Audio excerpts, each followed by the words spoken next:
നമസ്കാരം. ഡെൻമാർക്കിന്റെ അധീനതയിലുള്ള സ്വതന്ത്ര പ്രദേശമായ ഗ്രീൻലാൻഡ് പിടിച്ചെടുക്കുമെന്ന ഭീഷണി പ്രസിഡന്റ് ഡൊണാൾഡ് ട്രംപ് ആവർത്തിച്ച സാഹചര്യത്തിൽ ഉത്തര ധ്രുവത്തിലെ ദ്വീപിന് സുരക്ഷ ശക്തമാക്കുമെന്ന് പാശ്ചാത്യ സൈനിക സഖ്യമായ നാറ്റോ പ്രഖ്യാപിച്ചിരിക്കുകയാണ്. വിവിധ യൂറോപ്യൻ രാജ്യങ്ങൾ സൈനികരെ ഗ്രീൻലാൻഡിലേക്ക് അയച്ചിട്ടുണ്ട്. വിഷയത്തിൽ ബുധനാഴ്ച ഡെൻമാർക്ക്, ഗ്രീൻലാൻഡ് വിദേശകാര്യ മന്ത്രിമാർ വൈസ് പ്രസിഡന്റ് ജെ.ഡി. വാൻസുമായി നടത്തിയ ചർച്ച വിജയിച്ചിരുന്നില്ല. നീക്കം തടയാനുള്ള ശ്രമം തുടരുമെന്നു മാത്രമാണ് യോഗത്തിനു ശേഷം ഡാനിഷ് പ്രധാനമന്ത്രി മെറ്റ ഫെഡറിക്സൺ വ്യക്തമാക്കിയത്. ധാതു സമ്പന്നവും തന്ത്രപ്രധാനവുമായ ദ്വീപ് സുരക്ഷയ്ക്ക് അനിവാര്യമാണെന്നും ചൈനയോ റഷ്യയോ ഇത് കയ്യേറുന്നത് തടയാൻ വേണമെന്നാണ് ട്രംപിന്റെ വാദമുഖം. ഫ്രാൻസും ജർമ്മനിയുമാണ് സൈനികരെ അയച്ചത്. ബ്രിട്ടനും സ്വീഡനും നോർവേയും പങ്കുചേരുകയും വരും ആഴ്ചകളിൽ ഗ്രീൻലാൻഡ് സ്ഥിതി ചെയ്യുന്ന ഉത്തര ധ്രുവ മേഖലയിൽ സൈനിക സാന്നിധ്യം ശക്തമാക്കാൻ ഡാനിഷ് സായുധ സേന ഒരുങ്ങി തുടങ്ങിയിരിക്കുന്നു. മേഖലയിൽ നാറ്റോ സൈനിക നീക്കത്തിനെതിരെ റഷ്യ രംഗത്ത് വന്നിരിക്കുകയാണ്. ഡെൻമാർക്കിനു കീഴിലെ സ്വയംഭരണ പ്രദേശവും ലോകത്തെ ഏറ്റവും വലിയ ദ്വീപുമായ ഗ്രീൻലാൻഡ് വേണമെന്ന് ആവർത്തിച്ചു കൊണ്ടിരിക്കുകയാണ്. അവിടേക്ക് സൈനികരെ അയച്ച് യൂറോപ്യൻ രാജ്യങ്ങൾ ഉൾപ്പെടെ സൈനിക സഖ്യമായ നാറ്റോയിലെ അംഗരാജ്യങ്ങളായ ഫ്രാൻസ്, സ്വീഡൻ, ജർമ്മനി, നോർവേ എന്നീ രാജ്യങ്ങളുടെ സൈനികർ വ്യാഴാഴ്ച ഗ്രീൻലാൻഡിലെത്തി.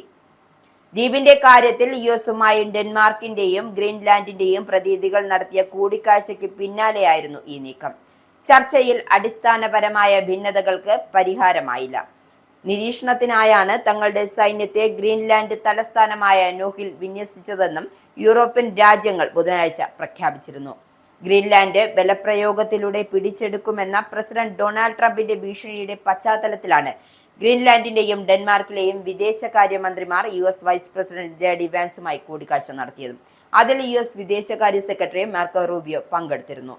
എന്നാൽ അടിസ്ഥാനപരമായ വിയോജിപ്പുകളൊന്നും കൂടിക്കാഴ്ചയിൽ പരിഹരിക്കാനായില്ല എന്നും ദ്വീപ് പിടിക്കുവാനുള്ള ട്രംപിന്റെ ഇംഗിതം വളരെ സ്പഷ്ടമായി എന്നും ചർച്ചയ്ക്ക് ശേഷം ഡാനിഷ് വിദേശകാര്യമന്ത്രി ലാർസ് ലോക്ക് റുസ്കെഹമൻ വ്യക്തമാക്കി. ചർച്ചയിൽ സൈനിക നടപടിയിലൂടെ അല്ലാതെ ഗ്രീൻലാൻഡ് ഡെൻമാർക്കിൽ നിന്നും വില കൊടുത്തു വാങ്ങാനുള്ള സാധ്യതയും മുന്നോട്ട് വെച്ചിരുന്നു. വരും ദിവസങ്ങളിൽ ദ്വീപിൽ നാറ്റോ കൂടുതൽ സൈനികരെ വിന്യസിക്കുമെന്നും അവരുടെ കൂടുതൽ കപ്പലുകളും സേനാ വിമാനങ്ങളും എത്തുമെന്നും ഗ്രീൻലാൻഡ് ഉപപ്രധാനമന്ത്രി വ്യക്തമാക്കിയിട്ടുണ്ട്. ആർട്ടിക്കിലെ സുരക്ഷ ശക്തമാക്കാൻ ഒരു പ്രവർത്തന സംഘം ഉണ്ടായിട്ടുണ്ട് എന്നും യുഎസിന്റെ മോഹം തടയാനുള്ള എല്ലാ ശ്രമങ്ങളും തുടർന്നും നടത്തുമെന്നും ഡാനിഷ് പ്രധാനമന്ത്രി പറയുന്നുണ്ട്. ഡെൻമാർക്കിലെ ക്ഷണപ്രകാരമാണ് നൂക്കിലേക്ക് സേനയെ അയക്കുന്നതെന്നും ചൈനയും റഷ്യയും ആർട്ടിക് മേഖലയിൽ ഉയർത്തുന്ന ഭീഷണി നേരിടാനാണ് ഇതെന്നും ജർമ്മനി വ്യക്തമാക്കിയിട്ടുണ്ട്. ആദ്യ ബാച്ച് ഫ്രഞ്ച് സൈന്യം നൂക്കിലേക്ക് പുറപ്പെട്ടുവെന്നും ബാക്കിയുള്ളവർ ഉടൻ എത്തുമെന്നും ഫ്രഞ്ച് പ്രസിഡന്റ് ഇമ്മാനുവൽ മാക്രോൺ വ്യക്തമാക്കി. യൂറോപ്യൻ ദൗത്യത്തിന്റെ ഭാഗമായി ഒരു സൈനിക ഉദ്യോഗസ്ഥനെ അയക്കുമെന്നും നെതർലാൻഡ് വ്യക്തമാക്കിയിട്ടുണ്ട്. അതേസമയം ആർട്ടിക് മേഖലയിൽ റഷ്യയും ചൈനയും ഭീഷണിയാകുന്നു എന്ന വ്യാജ പ്രചരണങ്ങളുടെ പശ്ചാത്തലത്തിൽ ഗ്രീൻലാൻഡിൽ നാറ്റോ നടത്തുന്ന സൈനിക വിന്യാസം ഏറെ ആശങ്കയുണ്ടാക്കുന്നതാണെന്നും റഷ്യ പറയുന്നുണ്ട്. വാൻസും ഗ്രീൻലാൻഡ് ഡാനിഷ് പ്രതിനിധികളും തമ്മിലുള്ള കൂടിക്കാഴ്ചയ്ക്ക് ശേഷവും ദ്വീപ് ഏറ്റെടുക്കുവാനുള്ള ഒരു സാധ്യതയും തള്ളിക്കളയില്ലെന്നാണ് ട്രംപ് വ്യക്തമാക്കുന്നത്. റഷ്യയോ ചൈനയോ ഗ്രീൻലാൻഡ് പിടിച്ചാൽ അവരെ നേരിടാൻ ഡെൻമാർക്കിനാകില്ല എന്നും അദ്ദേഹം പറയുന്നു. ഗ്രീൻലാൻഡ് കരസ്ഥമാക്കാൻ നാറ്റോ യുഎസിനെ സഹായിക്കണമെന്ന ചർച്ചയ്ക്ക് മുമ്പ് ട്രംപ് ആവശ്യപ്പെട്ടിരുന്നു. ജനുവരി 3-ന് വെനിസ്വേലയിൽ അധിനിവേശം നടത്തിയ പ്രസിഡന്റ് നിക്കോളാസ് മദൂറോയെ പിടിച്ചുകൊണ്ടുപോയതിനു ശേഷമാണ് ഗ്രീൻലാൻഡിനുമേൽ സമ്മർദ്ദം ശക്തമാക്കിയത്.